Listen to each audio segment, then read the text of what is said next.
Hey, salut tout le monde! Bienvenue à bord, installez-vous confortablement et profitez de ce voyage. Allez, c'est parti, on va maintenant refaire ce même projet mais en 3D. J'ai donc enlevé le tracé, la flèche qui s'agrandissait, d'accord? Et j'ai conservé l'avion et la carte. On va commencer par rajouter une caméra. On va basculer en 3D, sinon ça marchera beaucoup moins bien. Et ici, regardez bien, on a différentes vues, avant, arrière, gauche, droite, etc. Je choisis cette fois perspective. Et avec ces petits outils-là, on va pouvoir tourner, déplacer la scène, et ici, s'approcher ou s'éloigner. Donc là, je vais m'éloigner un petit peu pour mieux voir. Et regardez, ici, on voit donc nos calques avec le petit avion et la caméra. Bien maintenant, on va faire décoller un petit peu l'avion. Je vais tourner ça comme ça pour mieux voir. On va sélectionner, allez, l'avion. Je vais dans les propriétés. Et regardez bien, ici, on a la position X, Y et Z. Et ici, la rotation X, Y, Z. Donc les trois dimensions. La position ici, ben, dans Z, en fait, c'est l'éloignement par rapport à la caméra ou la profondeur, si on veut.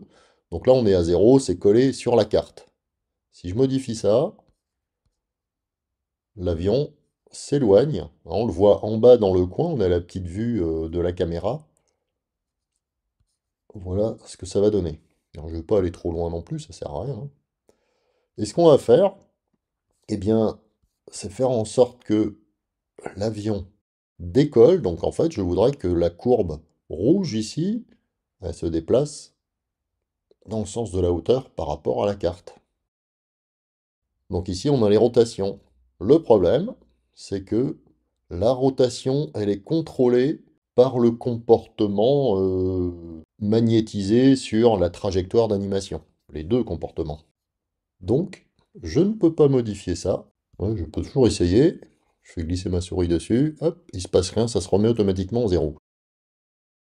Donc la trajectoire, ça reste en 2D. On ne peut pas le modifier. Donc on va tricher un petit peu. On va faire un clic secondaire ou un clic droit sur l'avion pour le mettre dans un groupe. Et en fait, plutôt que de modifier la position et la rotation de l'avion, on va modifier la position et la rotation de ce groupe. Donc là, je pourrais l'éloigner un petit peu, on verra tout à l'heure de combien. Et pour la rotation, je mets X à 20 degrés. Je vais me rapprocher un petit peu pour mieux voir. Ok, donc là, on voit que l'avion, maintenant, il est en biais. Je vais taper 20 pour être sûr. Ok, je vais afficher la trajectoire. Ça, on la voit. D'accord, je vais retourner un petit peu ça. Donc là, on voit que la trajectoire, elle décolle. Ok. Allez, on va se remettre ici dans la vue de ma caméra. Alors, voyons ce que ça donne. Ah, et bien là, je suis trop près. Alors, on va faire une petite rotation de ce groupe. Ici, j'ai déjà fait des petits essais, donc on va se mettre à 3 degrés. On va vérifier si c'est toujours bon. Voilà. Maintenant, je vais rajouter une petite lampe. Donc, je vais rajouter une lumière. Alors, pour info, il y a des éclairages déjà tout faits avec plusieurs lampes, une à droite, à gauche, en haut, etc. Nous, on va en mettre une seule, un soleil. Donc voilà le soleil. Alors vous voyez, quand on a des objets en 3D comme ça dans la scène, on a toujours ces petites flèches hein, pour pouvoir déplacer. En fait, il y a trois flèches. Au milieu, il y a une flèche bleue qu'on ne voit pas. On voit très mal, en fait, elle pointe vers nous, donc on va pouvoir éloigner de la carte ou au contraire rapprocher. Si je fais trop, je suis carrément derrière la carte. D'accord? Donc voilà. Dans l'inspecteur, on a différents types de lampes et il nous faut une lumière directionnelle. Et on va activer l'ombre. Voici l'ombre en noir. Et il y a l'ombre portée 2D qui n'est pas en 3D qu'on va devoir supprimer. On le fera juste après. Alors, vous voyez ces petits ronds ici, ça va permettre de tourner la lampe. On pourrait aussi le faire, bien sûr, ici, avec les rotations. C'est un peu différent déjà. On verra ça dans un autre tuto. Là, je vais simplement pointer la lumière vers le bas pour éloigner un petit peu l'ombre. Voilà, ça ira. Alors bien sûr, il faut enlever l'ombre de l'avion. Je clique sur l'avion, je vais dans les propriétés ici, je décoche ombre portée. Voilà, je retourne sur la lumière et dans l'inspecteur, j'affiche les paramètres ombre de cette lumière. Je diminue un petit peu l'opacité, c'est trop fort. Voilà, et je vais adoucir un petit peu les bords pour la rendre un peu floue. Voilà, on va vérifier ce que ça donne. Lecture, ok. Ah, lecture en boucle. Je clique là en bas, je relance la lecture, barre d'espace par exemple. C'est pas mal. Effectivement, l'avion... Ah, là, il pourrait être un petit peu plus bas, l'avion. On voit qu'il y a beaucoup d'espace. Il touche pas la carte. C'est pas très grave, mais... Et là, on va essayer de rapprocher ça un petit peu. Je vais sélectionner le groupe. Là, c'est vraiment l'avion. Je ne l'ai pas renommé tout à l'heure. Et dans les propriétés, le 48, 148, on va le rapprocher un peu de la carte. Alors pas trop, évidemment, sinon l'aile passe derrière. Allez, là je suis à 92, 93, c'est bien. Et voyons, au début, c'est beaucoup mieux. Ok, c'est bien parti. Maintenant, je vais rajouter un texte Berlin et à l'arrivée New York. Je sélectionne l'outil texte. Je suis bien dans la vue de ma caméra pour que le texte s'affiche correctement. J'ai écrit Berlin. Ici, je vais mettre 200 pixels. Ce sera très bien. Je rajoute le texte New York. Ok, et 200 également. Je vais sur les deux objets faire une petite rotation également. On a l'ombre qui apparaît. Allez, lecture. Donc Berlin, c'est bon. Et par contre, à l'arrivée, on va placer New York un petit peu mieux. Allez, on va descendre. Ah ah! On va essayer avec la flèche verte ici. C'est mieux. Ouais, donc c'est pas tout à fait le même comportement, hein, déplacer là ou avec les petites flèches. Et on va le déplacer aussi vers là. Allez, ça ira. Je veux que le texte apparaisse à la fin, à l'arrivée de l'avion, pas tout de suite. Donc je vais rajouter un petit comportement.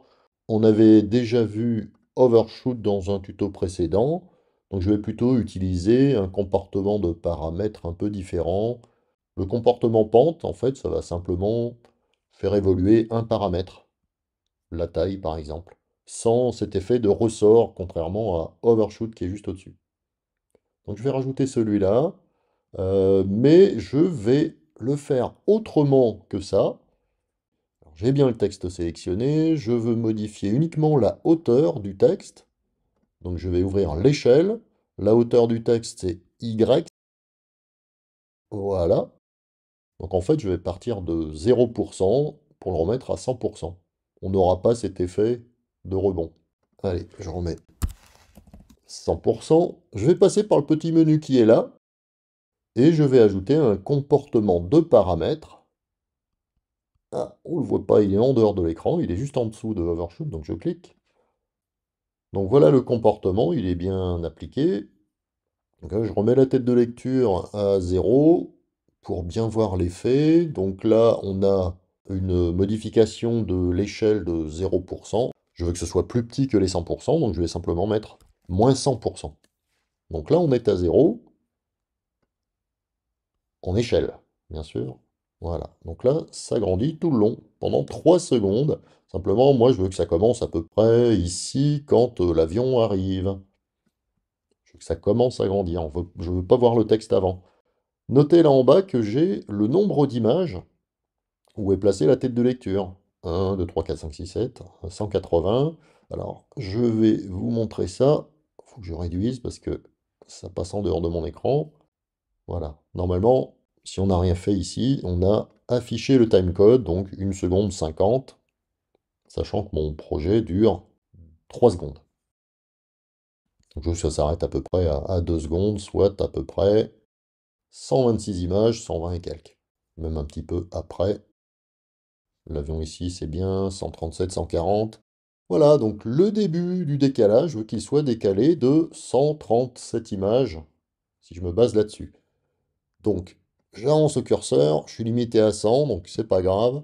Je fais un cliquer-glisser vers le haut, et là, je vais pouvoir augmenter le chiffre, ou je le tape avec le clavier. Allez, 139, ça ira aussi, hein, on n'est pas à 2-3 images près. J'appuie sur la barre d'espace pour voir le résultat, ça y est, ça fonctionne. On va maintenant rajouter un petit mouvement de caméra. Donc, je sélectionne, je vais fermer le groupe. Ça, tiens, à l'arrière, j'appelle ça ma petite scène, où il y a tout à l'intérieur, je n'en ai plus besoin. Je vais maintenant ajouter le comportement sur la caméra.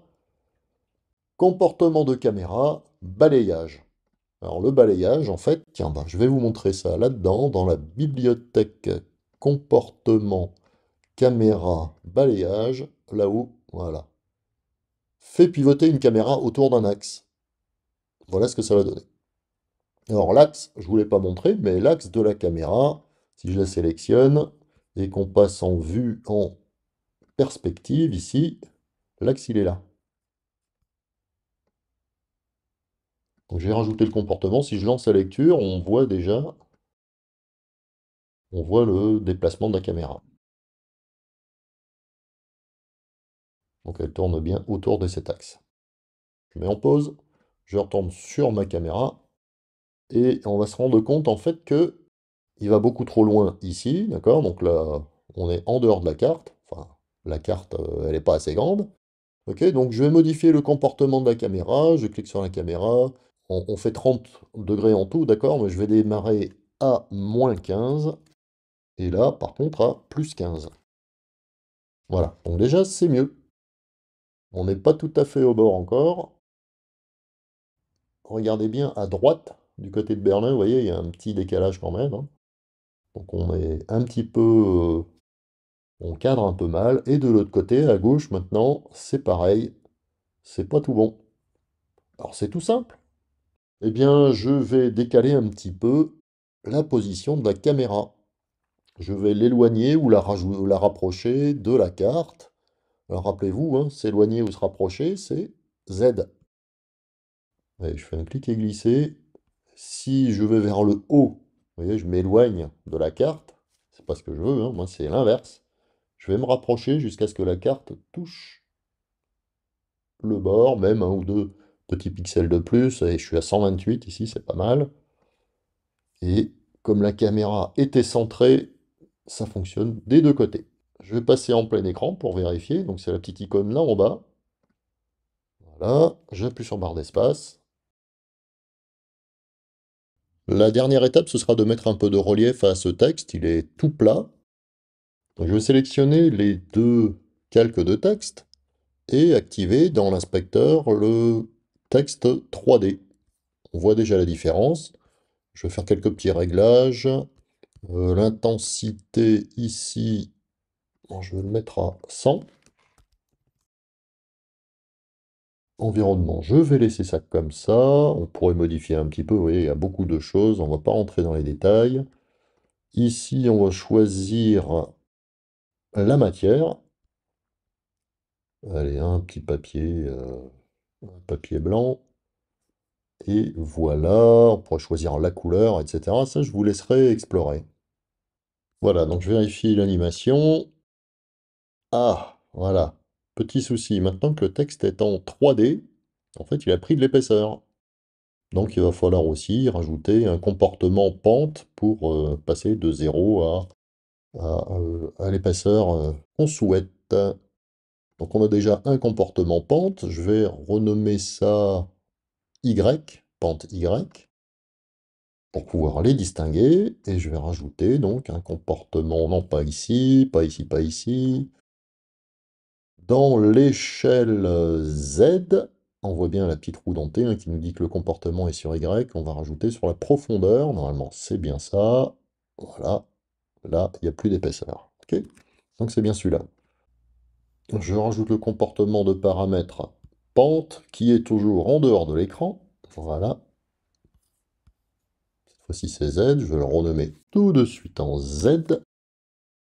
Et on va passer donc comme l'autre à -100. Et on avait mis 139 ici, donc on va taper aussi 139. Je valide, je vérifie avec la barre d'espace. Voilà, c'est la fin de ce tuto. J'espère que ça vous aura plu. Dans les prochains tutos, on reparlera de motion, pas forcément de 3D. Donnez un petit coup de pouce à la chaîne.